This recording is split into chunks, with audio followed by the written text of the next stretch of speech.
আসসালামু আলাইকুম প্রদর্শক, সবার কি অবস্থা? হাজির হয়ে গেলাম দীপ্ত টিভির নিবেদিত মাশরাফির জন্য নাটকের 892তম পর্বে কি ঘটতে চলছে তার অগ্রিম খবর নিয়ে। এই পর্বটিকেও মিস করবে না, কারণ এই পর্বে আপনারা দেখতে পারবেন মনিকে দেখা যাবে মনি এবার আয়নের রুমে যাবে খেতে ডাকার জন্য।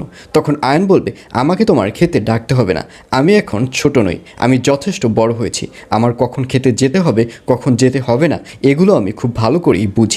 এই বলে আয়নকে দেখা যাবে রুম থেকে বের হয়ে যেতে। আসলে এগুলো কোনো কিছুই আয়নের মনের কথা নয়। আয়ান চাচ্ছে মনি আয়নের প্রতি যে ভালোবাসাটি রয়েছে সেটি যেন আস্তে আস্তে বিলুপ্তির পথে চলে যায়, আর এজন্যই এই ধরনের খারাপ বিহেভ করতে থাকবে আয়ান। এবং এই ব্যাপারটি খেয়াল করবে এবার দিলার বেগম। এবং আয়ান যখন রুম থেকে চলে যাবে তখন দিলার বেগম আয়নের রুমে ঢুকে বলবে, কি হয়েছে মনি? একটু আগেই তো দেখলাম আয়ান রাগ করে এখান থেকে চলে গেছে, আয়নের সাথে তোর কি কোনো ঝামেলা হয়েছে?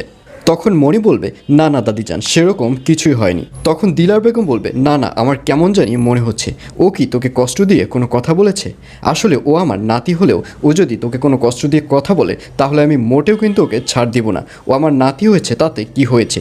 ও আর ওর মা মিলে তোকে ইচ্ছে মতো অপমান করবে, এটা তো মোটেই হবে না। তুই সত্যি করে বল তোকে কি বলেছে?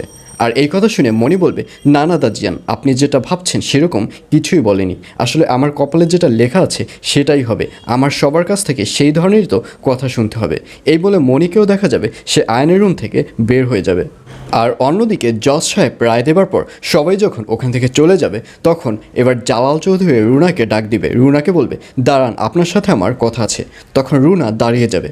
তখন জালাল চৌধুরী বলবে, আপনি যে আমার সাক্ষীকে টাকা দিয়ে অর্থাৎ ঘুষ দিয়ে আপনার সাপোর্টে নিতে গেছেন এই ব্যাপারটি আর কেউ না জানলেও আমি কিন্তু খুব ভালো করে জানি। আর এই ব্যাপারটি যদি আমার যে উকিল রয়েছে সামান্তা সে যদি জানতে পারে তাহলে সে কিন্তু নতুন করে আপনার নামে আরও একটি মামলা বসিয়ে দেবে। সুতরাং এখনও সময় আছে, আপনি সতর্ক হয়ে যান, নয়তো আপনি যেরকম কাজ করছেন সেরকমই কিন্তু ফল ভোগ করবেন।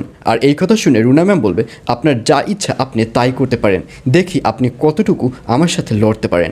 এই বলে রুনা ম্যামকে দেখা যাবে সে রুম থেকে অর্থাৎ ওখানে রায়ের যে রুম রয়েছে সেখান থেকে চলে যাবে। আর এছাড়াও থাকবে আরও আশ্চর্য সকল ঘটনা। সুতরাং সবাইকে মাশরাফির জন্য নাটকের আগামী পর্ব দেখার আমন্ত্রণ রইল।